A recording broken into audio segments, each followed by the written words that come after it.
Bonjour, bonsoir, très chers abonnés de MJ Télévision. Junior dans la présentation. Vraiment, les lotos na mawa sangwa mawa toero rendre hommage na Mama Odia Bolingo. Donc, l'une des anciennes ya groupe Salongo toeko rendre hommage. Donc, vraiment, tozo ki banana ye, tozo famille na ye. Boyo kamarambu ya somo Mama Odia tika ki testama. Boyo kamakambu oyo famille ba déclaré awana kata MJ Télévision.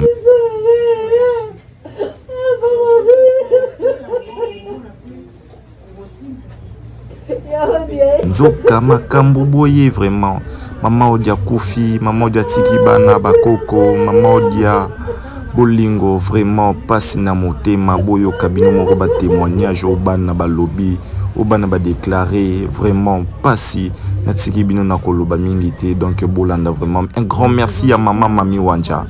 Grand merci à Maman Mami Wanja, la première dame d'Orléans. Na batu nyon surtout ba boni nyon surtout MJ Télévision. Vraiment je vous laisse suivre. C'est une mère pour moi. Elle est toujours tata moi parce que c'est une cousine à mon père. C'est une cousine à mon papa. Alors elle était aussi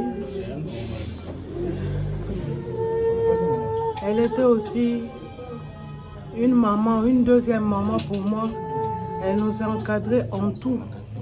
Et à chaque fois que je devais monter sur les plateaux pour animer des émissions, elle me demandait au Koyamba, oh, je parle le lingala. Certaines sagesses que je possède aujourd'hui, et ça l'a dit qu'on tapait pas naé. Parce que bisangai par la question mususu pas zaï ko pesa bien que mususu maman odia zaï ko pesa biso. Moko mona ko kende na ba couple ngo boité ko sala boé po ezala malamu. Et mingi oya zaï ko loba ko mona surtout na stali yango ezali ko simba. Azalaki moninga na biso tozala ko tambola 3. Ngai Nadine comme na utai ko loba. Ngai Nadine na ye. Akoya kozwa biso na ndako toke musala. Soki musala esili aye azongisi biso na bandako tiye pa zongi ndako na ye. Donc mingi akoloba mpona ye eza ebele. Azalaki mama moko même na façon akolata, même na façon akotambola. Donc tout le temps, basala boete, basala boé. Même bana oya biso, basala banko benda bango toujours matoi. On ne fait pas ça. Attention, bana oya ba otambola malamu te bozo sa bango boé. Ou bien bana na bino ba camarade na bango baza bien te. Donc oh ya zai koloba mingi ezala ki ko kisama. D'une part, Azaki le quoi peut prophéter ça, ce qui a péqué sur la Licambio, tu es tombé. Entre 2022 et 2025, donc 3 ans. Depuis ma malaise, la diagnostic, tu as qu'est-ce qui se passait, donc 3 ans.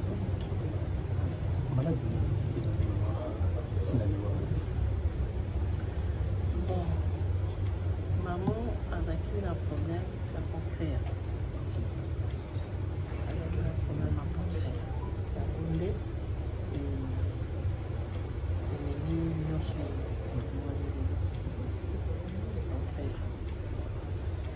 Souvenir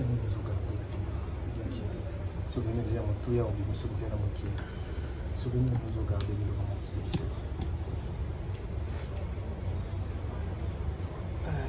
souvenir les avis mon dos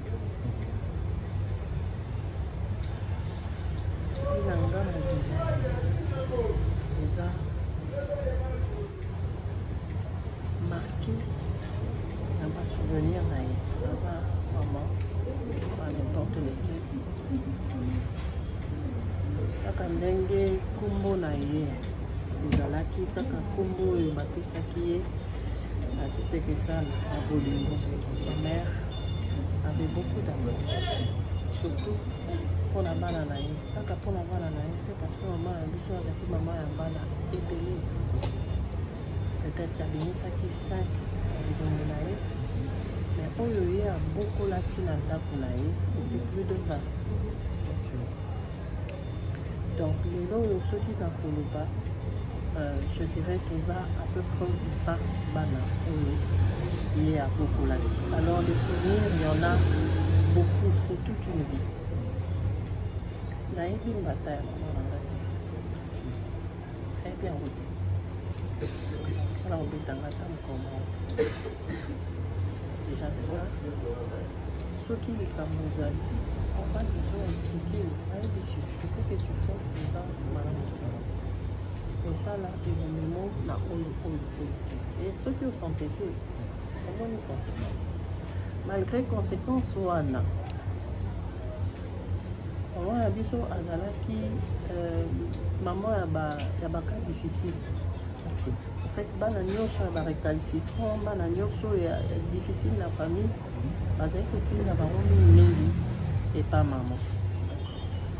Pas parce qu'elle pour chuchoter bango, pas parce qu'elle pour bêta bango, mais seulement parce qu'elle avait une manière à elle, il y a pour éduquer bana wana pour que tu ça va en Nzela. En tout cas, baza épelé, sur le il y avait tout un tout petit peu bateau baza voilà, c'était beaucoup plus famille parce que nous avons travaillé pour là. Sinon on lié à Swaki. C'est un peu ça.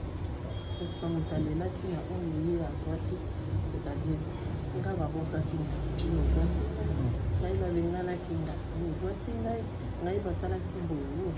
donc c'était un peu ça. Maman, c'est ma bilokota. Donc on a dit sur Bazaro de Nango Basura.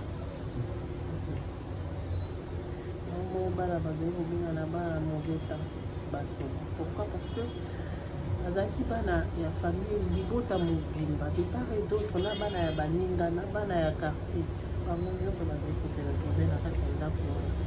Pourquoi? Parce que Azaki pour rejeter moi mon côté. Au contraire, Azaki pour la qui ça va que oh yo ça au côté pour foutre un lobby na ndenge ya mabe, alors il vaudrait mieux pour changer ndenge na yo ya ozali la pour que demain tu sois quelqu'un.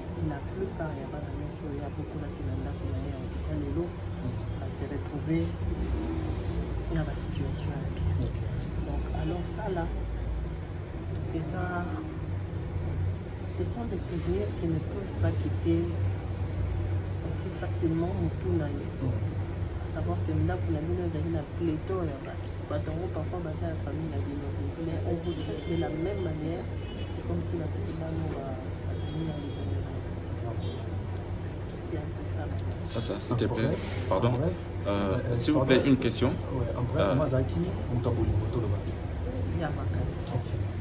Une question, s'il vous plaît. Est-ce que vous pouvez avoir l'idée na début na ya carrière n'enga banda théâtre et puis ce que banda Isaki na année d'une, s'il vous plaît. Bon, l'année, je ne m'en souviendrai pas vraiment, mais je sais que c'était entre 82 et 83. Je pense que d'après l'histoire, ils en avaient sur invitation, il y a Mansevani, à la Rochidé, ici avec tous mes frères et sœurs au Bazin, Libana et Yamoka, Mansevani. Ok. Donc c'était sur son invitation parce que pour ça, nous avons pour prester mille et pas la bichon. Là où on était, okay. Là. Et alors, comme elle était là, on a eu à la voir et c'était là qui n'a présence d'ailleurs. C'est alors qu'on l'avait invitée. Mais elle avait fait ses débuts, je crois, en 82 ou 83. C'est un peu ça. Merci beaucoup, maman.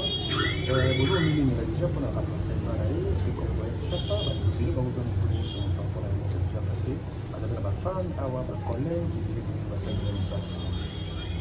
Certainement, c'est sûr, parce que Asa Mwana Congo, Motamina Kanaka, ici c'est sa terre natale. Kinshasa est la ville où elle est accueillie.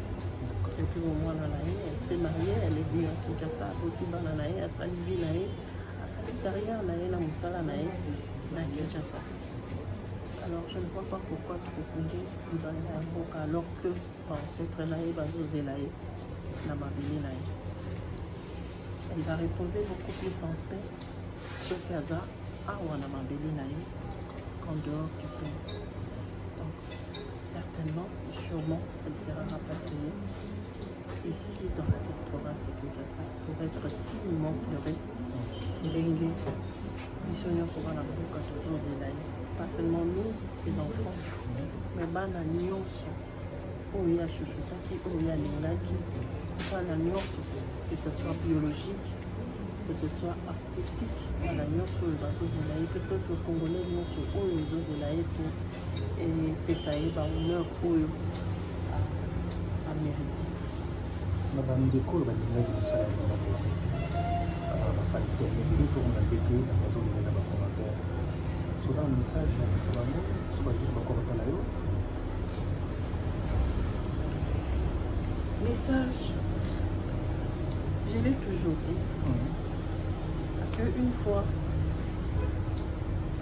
la maman qui n'a pas avec la son théâtre, ma maman qui va nous pour mes oncles, mes tantes. Parce que ma maman était dans les métiers. Voilà, j'ai eu à faire une émission. C'est tout là. Dans cette police, ma maman était là. Et mon salaire théâtre, c'est mon salaire à Bouzobaté, c'est mon salaire à débauche. Parce que moi, j'ai vu ma mère collier sa pisso à mon théâtre. J'ai vu ma mère kotangi sa pisso à mon théâtre. Aujourd'hui, moi, si je peux me dire intellectuel, c'est à cause il y a mot et à mon salaire. Vous n'êtes pas obligé. Il y a ça, parce que c'est le théâtre. Non. Quand tu es belle, tu es belle. Quand tu es beau, tu es beau. Ce que presta Kamalam, les gens vont t'apprécier selon la qualité de travail que tu fais, selon le message que tu divulgues aux gens, selon conseil oyoyo aux opesa, ce que tu donnes aux gens. Les athées, ceux qui otiki nzoto libanda, to otiki makolo libanda, to otie ba bijou 90 na nzoto nde bamoni non. C'est un travail comme tout autre travail parce que musala zo ezalaka te musala ya facile pe ezalaka te jouer un rôle to pour incarner mutu ezalaka facile te. Alors on a vu tous ces grands du théâtre de chez nous le faire sans pour autant bakende nzela mabe, sans pour autant basala mamonando parce que déjà na koyeba biso na bino toyebana kite toyebana te. Personne ne savait que maman Bouli azali na bana mikolo. Personne ne savait que maman Bouli azali na bana pe oyo batangi ba classe basilisi. Vous toyeba kite. Pourquoi s'exposer? Pourquoi s'exposer alors que le bien Azaraki? Aujourd'hui, moi je dis, ma mère meurt dignement. Parce qu'elle a eu une comme témoignage, que ce soit dans sa famille, que ce soit au quartier, que ce soit dans ma fan. En tout cas, à 90%, les arts positifs. Alors je me dis, bravo maman, bravo l'artiste, surtout bravo maman. Parce qu'elle s'est dit sur son été. Imagine, si on passe à la Guinée, bah où dans ça la ligne. Il y a la sonne, il y a la l'émotion, la bino. Et pour répondre à ma question, la bino. Mais tellement que vie n'a eu Zalaki bien. Aujourd'hui, je n'ai pas honte de dire à ma mère bravo. Je n'ai pas honte de dire merci maman. Je n'ai pas honte. La kotombola et likolo ya ba maman nyonso. Parce que alingaki biso, akolisi biso, atangisi biso. Et kaka na musala wana o ya mokie lelo bato bazo négliger. Musala wana o bato lelo bakomi omona ngo soki ndenge nini kaka na mosala wana nde alesaki biso. Et surtout que dans ces temps-là, ça ne payait pas beaucoup. Hein. Ça ne payait pas beaucoup. Mais elle avait fait un effort d'éduquer ses enfants kaka na mosala wana. Donc si j'ai un message à dire na ba noko na ngai, na ba maman leki na ngai, parce que je vous considère comme tel, respectez ce travail. Parce que ce travail est bien si biso. En tout cas, merci pour votre temps parce que la maman pour la maman a-t-il une grande artiste pour la chanter par maman Koufine a 67 ans. Elle aurait eu 68 ans le 19 novembre.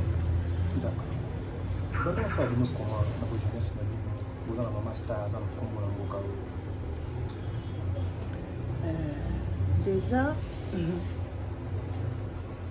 les ailleurs dépendent de la parole. Pour ceux qui nous connaissaient peut-être le quartier, Batoubaye Baki, Mamatomboli, parce que je me souviens, j'étais encore très petite, dans mon Soufou. Je me rappelle bien qu'Azarote Kamakala, c'est que Azarote Kamakala.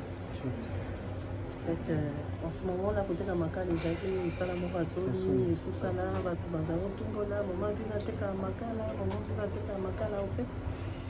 Moi, Soni, moi, Nini, mais comme je le dis, beaucoup plus on était dans l'anonymat parce que Abimisa qui biso, il ne nous avait pas exposé.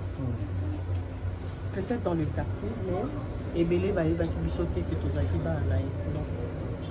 Parce que je me souviens encore ceux qui n'ont pas connaissé une fois, Tozaki et Matanga, il y a un moment, il y a un moment que nous avons vu sur la matete. Ça qui parce qu'on a un monga. Tu n'as qu'à te taxi, tu as discuté. Une personne qui disait, moi sur mais mais nous on était là. On était là. Toujours ces cannabis, mais on était là. Il y a Zaki, les bossons, côté chauffeur, c'est eux, on les a eu à combi. Ils sont venus à Sima. Ils sont venus au sol. Toutes mes soeurs, on était là. Tout ça, c'est cannabis. Parce que cette personne-là, alors qui exactement adresse là, exactement parcours là. Mais où il y a des qui Zaki à que Zaki là bas. Un peu parce que à exposer qui bat à Abimisa qui bango dans les peut-être si elle avait fait, je sais pas si elle tenait tous années parce qu'au quotidien je suis chez moi, j'ai un mari, j'ai des enfants, je suis responsable.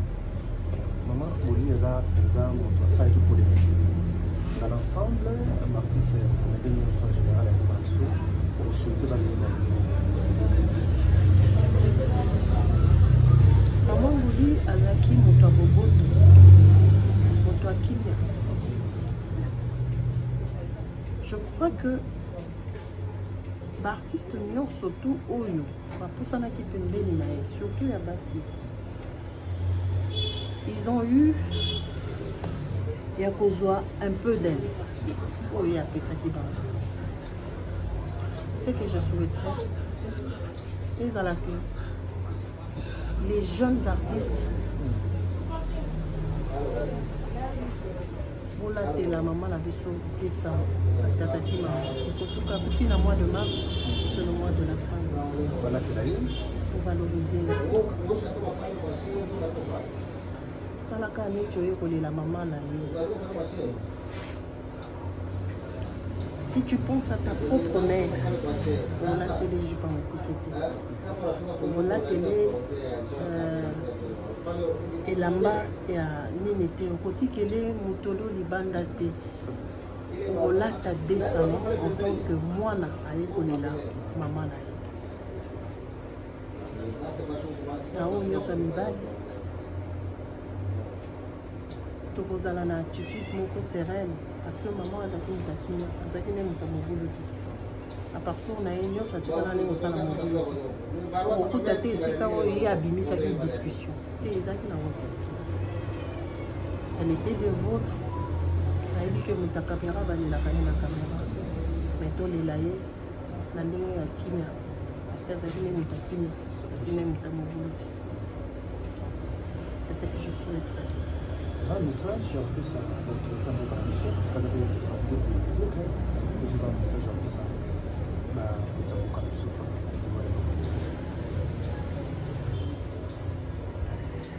En tout cas, pour le moment, le message est aux Alakaka. Je vais plus m'adresser au président de la République. Je lui dis un grand merci. Parce que